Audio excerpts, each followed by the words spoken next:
Earthquake के बारे में। अर्थक्वेक आता है तो आपने अर्थक्वेक में सबसे पहले करना क्या है, उसके बाद अर्थक्वेक के बाद आ जाता है, उसके बाद आपने क्या करना है।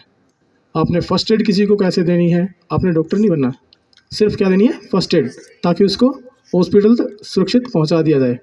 और जो 2 घंटे होते हैं ना शुरुआत के 2-3 घंटे जो भी होते हैं वो गोल्डन पीरियड होता है डिज़ास्टर टाइम में। आपने उन 2-3 घंटे के अंदर किसी को बचा लिया तो बचा लिया, उसके बाद तो कैजुअलिटी रेशो है वो बढ़ता रहेगा। उसके बाद ज़िंदा रहने की जो उम्मीद है ना वो ख़त्म होती रहती है धीरे धीरे। तो जो शुरुआती टाइम है उसी में आप किसी की हेल्प कर सकते हैं, किसी को बचा सकते हैं। वो कैसे बचा सकते हैं, जब आपने अच्छे से कुछ सीखा होगा, जो ये डेमोस्ट्रेशन के माध्यम से आपको सिखाएंगे। मैं उम्मीद करता हूँ कि आप लोग अच्छे से देखेंगे। अब अर्थक्वेक के डेमो के लिए मैं अपने साथी को आमंत्रित करता हूँ। प्लेटें क्या करती है, आपस में क्या करती है, जब टकराती है तो क्या होता है, उससे वेव क्रिएट होती है, ऊर्जा उत्पन्न होती है। और वो ऊर्जा उत्पन्न होती है तो क्या आपके सरफेस पे टकराती है। जो सरफेस पे जो ऊपर जो चीजें हमारे पृथ्वी पे, तो वो क्या करती है, हिलती है। अर्थक्वेक आएंगे तो क्या पहले से हम इसका अनुमान लगा सकते हैं? नहीं लगा सकते ना। लेकिन कुछ एक कारण क्या होता है कि जैसे कुछ जानवर ऐसे होते हैं वो अकस्मात अपना क्या बिहेवियर चेंज कर देते हैं, उनको थोड़ा बहुत पहले महसूस हो जाता है, बाकी मानव को पहले महसूस नहीं होता। तो उससे क्या होगा, अर्थक्वेक का पता चला आपको।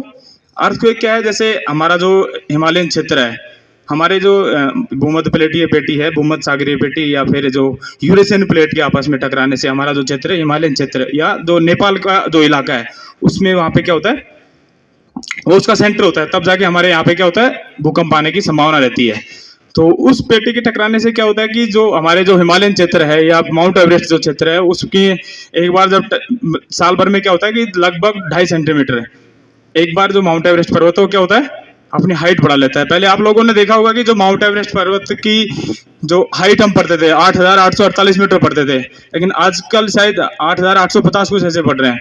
और आगामी 8 साल बाद में क्या होगा, इसकी जो हाइट है उसको लगभग आप 8,852 मीटर के आसपास पढ़ेंगे आगामी 8 साल बाद में।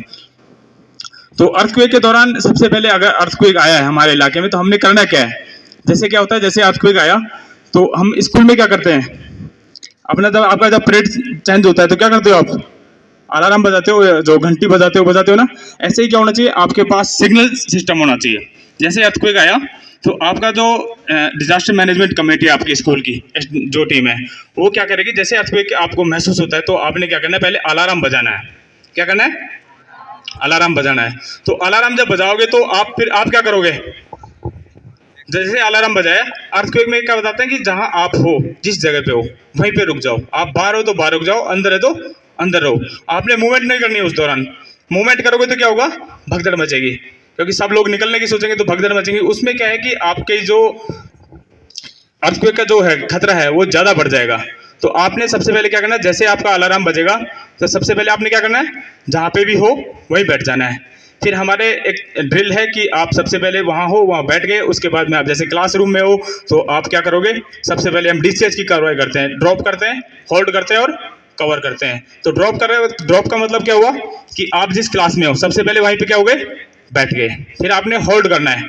होल्ड किसको करना है, मतलब जो भी चीज़ आपके पास होगी वहाँ पे, जैसे आपके पास स्कूल में कॉलेज में क्या हो सकता है, आपके पास बैग हो सकता है, और क्या हो सकता है, बेंच हो सकती है, आपके पास कोई डेस्क टेबल हो सकती है, और क्या हो सकता है, अगर आपके पास कुछ नहीं तो आपकी बुक भी हो सकती है, और भी कुछ नहीं तो फिर आपके हैंड है, हैंड से आप कवर कर सकते हो।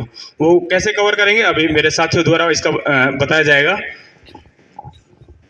सबसे पहले क्या करेंगे, जो आपकी कमेटी है उसने अलार्म सिस्टम बजाया, इन्होंने अलार्म सिस्टम बजाने के बाद अपने आप को ड्रॉप किया, फिर उसके बाद कवर करके होल्ड करना है। होल्ड किससे करना है, जो चीज़ आप लेके बैठे हो, जब तक भूकंप के खतरे हैं, शौक है, वो टल नहीं जाते तब तक आपने ऐसे होल्ड करके रखना है। ठीक है, एक चेयर, ये 2 चेयर अगर कोई बताएगा ना वैसे कि ऐसे क्यों कर रखा है, दोनों सीधी भी तो कर सकते थे, उल्टी भी कर सकते थे ना। लेकिन इसका मतलब ये है कि जैसे ये फर्स्ट वाला जो मेरी साइड में जो फर्स्ट है, ये क्या करेगा, अगर जैसे कोई भारी चीज़ गिरती है आपके ऊपर तो क्या करेगा, आपने भूकंप में सबसे ज़्यादा आपको जो प्रोटेक्शन लेना है वो किसका लेना है, हेड का। क्योंकि अगर आपका हेड सेफ है तो आपका लाइफ सेफ है। अगर आप मान लो किसी आपका कोई बॉडी का अंग कट गया, हाथ कट गया, पैर कट गया, तो आपकी क्या इसमें सर्जरी हो जाएगी, आप ठीक किए जा सकते हो। लेकिन आपको हेड में अगर इंजरी हुई तो आपको बचाने में थोड़ी असुविधा हो सकती है। तो सबसे पहले जैसे इन्होंने किया तो ये जो इसके पैर नीचे की तरफ है तो क्या होगा, अगर कोई मोटी चीज़ गिरेगी तो इसके जो चेयर के जो पैर हैं इसको क्या करेंगे, सहायता करेंगे नीचे वेट लेने में, ठीक है। अगर कोई छोटी मोटी चीज़ है, जैसे कोई छोटी चीज़ गिरेगी तो वो चेयर आराम से उसको कवर कर लेगी, ठीक है। हाँ ठीक है। जैसे आपको भूकंप के झटके खत्म हो जाते हैं तो उसके बाद आपने क्या करना है, आपको पहले से जो आपकी कमेटी है वो असेंबल एरिया बता देती है कि जैसे आपको क्या भूकंप जैसे उसके झटके खत्म हो गए तो आपको एक फिर अलार्म आपको बताया जाएगा कि आप इस सिटी पे आप सेफ जोन में आओगे, ठीक है। सेफ जोन में आने के लिए आपको पहले सबसे क्या, जैसे हमारे बिल्डिंगें हैं इनके क्या कॉलम और भीमों के आसपास बनी रहती है ना, तो उस दीवार के पास से आपने निकलना है। जैसे अभी मेरे साथी द्वारा बताया जाएगा कि आपने एग्जिट कैसे होना है।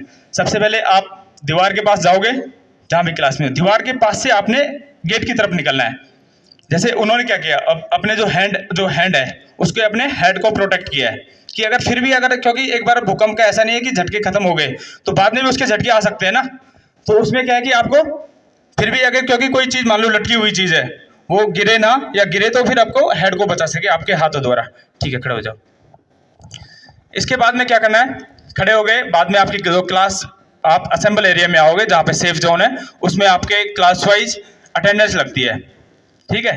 अटेंडेंस में क्या होगा कि आप अपने जो साथी हैं उनकी हेड काउंट करने की, इस क्लास में इतने स्टूडेंट थे और इतने अभी है नहीं प्रेजेंट, तो वो जो आपका क्लास लीडर है वो इसकी रिपोर्टिंग करेगा। फिर बाद में हमारे यहाँ पे हम आपको कुछ टीमें बताएंगे, उन टीमों का काम बताएंगे कि कौन सी टीम अर्थक्वेक के दौरान कौन कौन से कार्य करती है।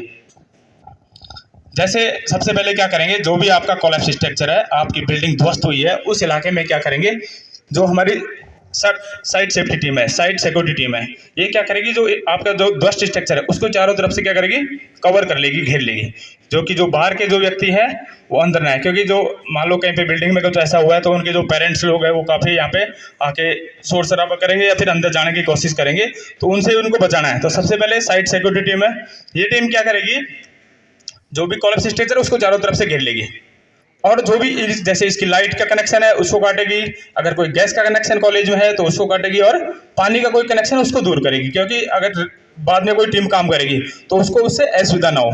उसके बाद में है सर्च एंड रेस्क्यू टीम। फिर आपकी अटेंडेंस के बाद में जो सर्च एंड रेस्क्यू टीम जाएगी इनको देखने के लिए, सर्च करेगी कि किस में कितनी बिल्डिंग में कौन कौन से लोग फंसे हुए हैं, लोकेट करने के लिए। उसके बाद में आपकी इवैक्यूएशन टीम है, ये क्या करेगी, जो फंसे हुए लोग हैं उनको निकाल के बाहर लाएगी, ठीक है। आ रहा है समझ। उसके बाद में क्या है, अब आपने करना क्या है, जो एविकेशन टीम है ये आप जब निकालने जाओगे तो क्या, किसी को अगर चोट लगी हुई स्थान है तो आपको वही ट्रीटमेंट नहीं देना है, आपको पहले सेफ जोन में लाना है उसको, जहाँ पे आप असेंबल हो रखे हैं, जहाँ आपने कैंप लगा रखा है वहाँ पे उनको लाना है। फिर इसके बाद में जो हमारी फर्स्ट एड टीम है, जिनको छोटी मोटी चीज़ें चोट लगी है उनको क्या करना है, फर्स्ट एड देना है। आपने ध्यान यही रखना है कि आप फर्स्ट एड ही देना है, आपने कहीं डॉक्टरी नहीं करनी। इसके बाद में अगर कोई बच्चा जैसे कहीं बस में फंसा हुआ है तो उसको इस प्रकार निकालना है, या फिर इंसिडेंट के दौरान कहीं शॉर्ट सर्किट हुआ और फायर हुआ है तो आपको ये जो फायर एंड बस सेफ्टी टीम है ये निकाल के लाएगी, ठीक है।